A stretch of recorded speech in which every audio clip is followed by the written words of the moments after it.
Hello बच्चों, कैसे हैं आप सब। उम्मीद करता हूँ आप सभी बहुत अच्छे होंगे। आज हम सॉल्व कर रहे हैं कक्षा 4। विषय है गणित। उपविषय है भारी और हल्का। ठीक है, पहले क्वेश्चन पे आते हैं। क्वेश्चन नंबर 1 है, नीचे एक बॉक्स है, मैं एक तराजू का चित्र बनाएं। चलिए तराजू का चित्र बनाते हैं। ठीक है बच्चों, देखो तो आपके सामने एक तराजू का चित्र है। इस तरह आप भी अपना तराजू का चित्र बनाएंगे। इधर सामान रखा हुआ है, इधर इसका वजन दिया गया है 1 किलो। ठीक है, समझ गए। चलिए आगे बढ़ते हैं। जब वजन तोला जाता है तो दोनों पल्लों पर समान वजन होता है। दोनों पल्लड़े, इन चीज़ों को क्या बोलते हैं? पल्लड़े। ठीक है, देखा होगा ना आपने, सब्जी मंडी में आजकल दिख जाते हैं कभी कभी ऐसे तराजू आपको। अभी तो वैसे भी डिजिटल वाले हो गए हैं। चलिए, तराजू के दोनों पल्लड़ों, पल्ला 1 और पल्ला 2 दिया गया है आपको। ये पल्ला 1 है, ये यहाँ पे पल्ला 2। ठीक है, एक समान संतुलित करने हेतु पल्ला 2 में से कुछ मात्रा जोड़कर अथवा घटाकर नीचे दी गई है तालिका पूरी करें। ठीक है,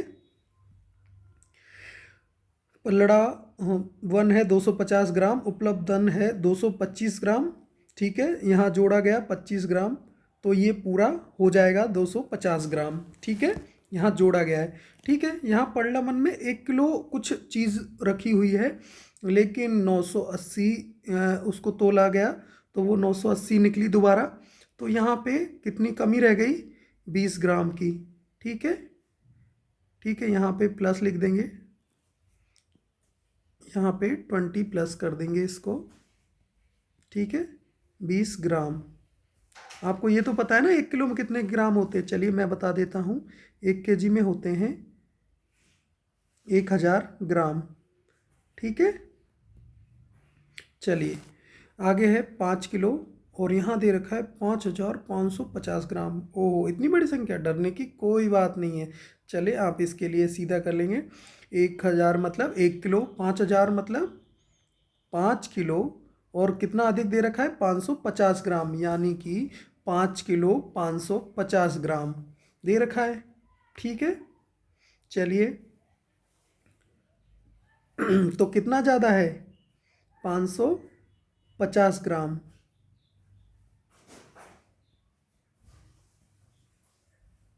समझ गए ना?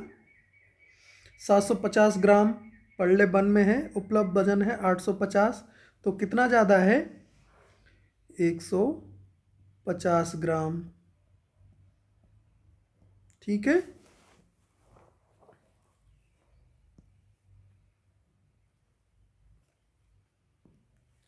यहाँ आप देख रहे थे ना, यहाँ 5 किलो था और वजन था 550, 5 किलो 550। तो संतुलित करने के लिए यहाँ किया गया था माइनस। ठीक है, आप ध्यान रखें, मैंने यहाँ नहीं लगाया था, अब मैं बता दे रहा हूँ आपको, माइनस। ठीक है, यहाँ भी 150 ग्राम माइनस किया जाएगा। ठीक है, यहाँ पे 1 किलो था लेकिन यहाँ 1200 है, तो यहाँ पे माइनस कितना होगा? 200 ग्राम। मैंने आपको यहाँ बता दिया था ना 1 किलो में कितना होता है? 1000 ग्राम। इधर फिर से 1 kg इक्वल टू, यानी बराबर 1000 ग्राम। ठीक है, चलिए आगे देखते हैं। यहाँ देखेंगे तो अब अपन ने सभी का वजन समान कर दिया है। कैसे किया है एक बार फिर से ज़रूर देख लें। ठीक है, पल्ला 1 250 ग्राम था, उपलब्ध 1 225 था, तो हमें 250 करना था इसको। तो यहाँ पे कितना जोड़े हमने? 25 ग्राम जोड़ दिया। 1 किलो वजन था लेकिन उपलब्ध 980 था, कम रह गया ये तो जो इसमें कितना और जोड़ेंगे? 20 ग्राम। ठीक है, 20 ग्राम यहाँ हमने जोड़ दिया इसमें।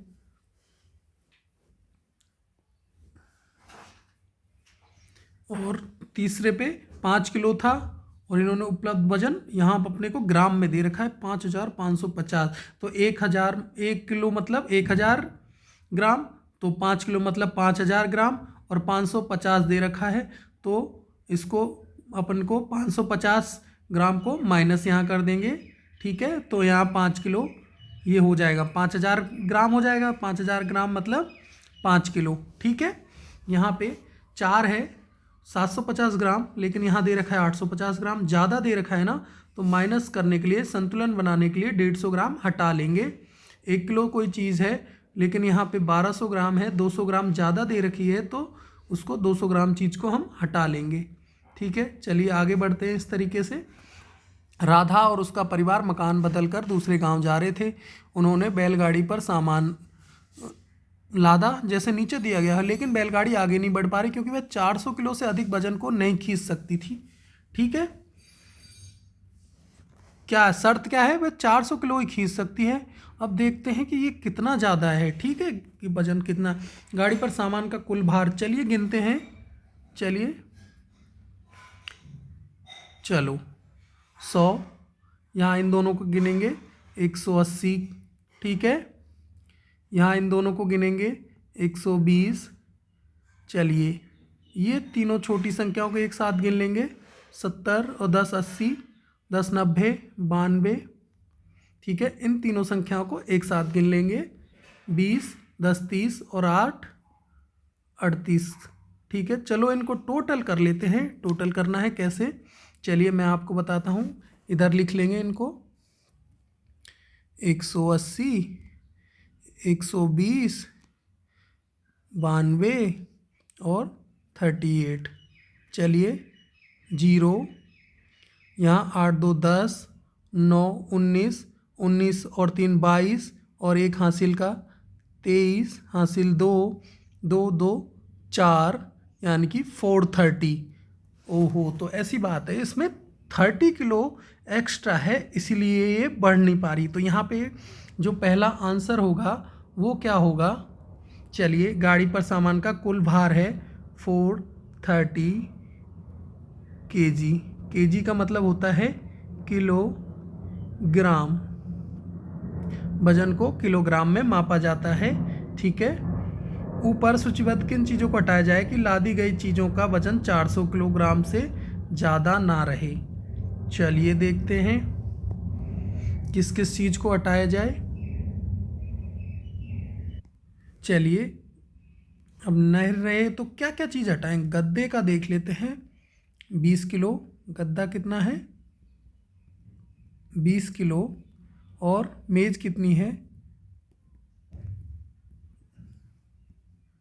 10 किलो, तो टोटल 30 किलो गद्दा प्लस मेज, इन दोनों को, ये 30 kg के हैं, इन दोनों को हटा देंगे। ठीक है, हटा देंगे तो वजन 400 किलोग्राम से ज़्यादा नहीं रहेगा, क्योंकि ठीक है 30 किलो ज़्यादा था ना।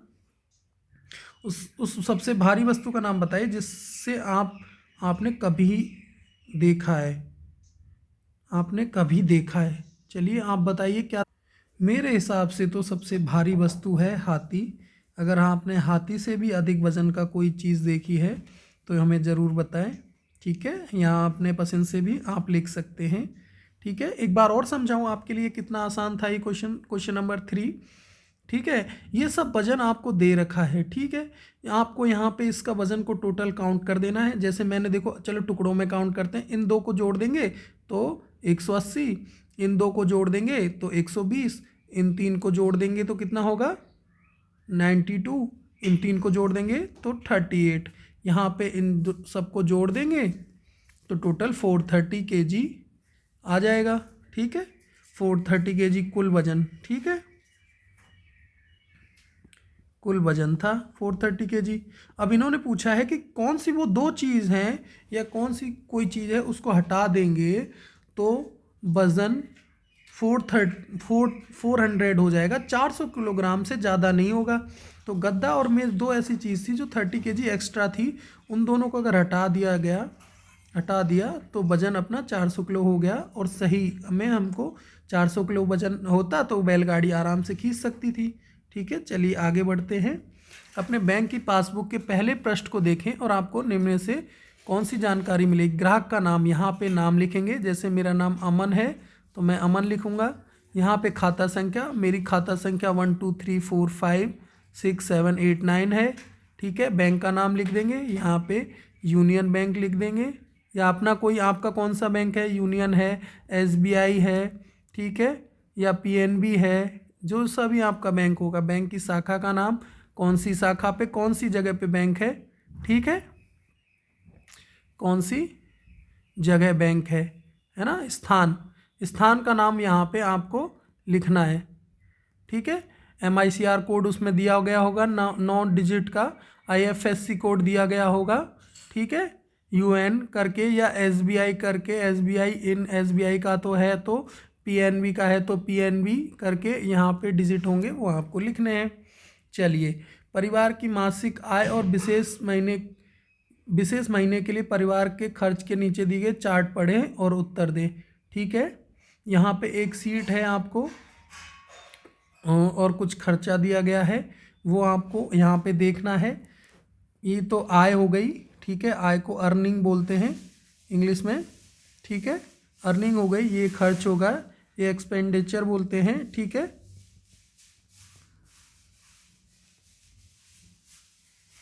चलिए अब देख लेते हैं दोनों। परिवार की कुल मासिक आय, कुल मासिक आय के लिए हम क्या करेंगे, दादाजी ने कमाए 7,000, पिताजी ने कमाए 9,000, माताजी ने कमाए 6,000, सबको जोड़ देंगे, 0 0 0, यहाँ पे 7 और 9 16, 16 और 6 22, ठीक है, 22,000 रुपये, ठीक है। तो कुल आय क्या हो गई, 22,000 रुपये, ठीक है। दिए गए महीने के लिए परिवार का कुल खर्च कितना है, खर्च, चलो खर्च के लिए एक बार फिर से देख लेंगे। खर्च यहाँ पे इस बार देखना है हमें। खर्च के लिए 1,500, 6,500 और 5,800, इसको अगर करा जाए तो 0 0, 5 5 10 और 8 18, हासिल का 1 हुआ, 6 5 11, 1 12 और 1 13, तो 13,800 रुपये खर्च हुआ। खर्च, क्या परिवार को महीने के खर्च को पूरा करने के लिए बैंक से कुछ राशि निकालनी होगी, यदि हाँ तो कितनी, ठीक है। अर्निंग है, कमाई है, आय है 22,000, खर्च है 13,800, तो यहाँ पे हमको ज़रूरत है, जी नहीं, जी नहीं, नहीं कोई ज़रूरत है, क्योंकि हमारे पास पैसा बचा है, ठीक है, अभी भी हमारे पास पैसा बचा हुआ है। क्या परिवार को बैंक खाते में जमा कराने के लिए अतिरिक्त धन बचा है, यदि हाँ तो महीने की बचत कितनी है। चलिए देख लेते हैं महीने की बचत कितनी है। हमने कमाए 22,000, खर्च करे 13,800, ठीक है, ये प्लस थी, ये माइनस थी, ठीक है, ये खर्च, ये मतलब ये हमारा खर्च था और ये हमारी आय थी, यहाँ प्लस माइनस का, माफ़ कीजिए, आय, ठीक है, यानी अर्निंग।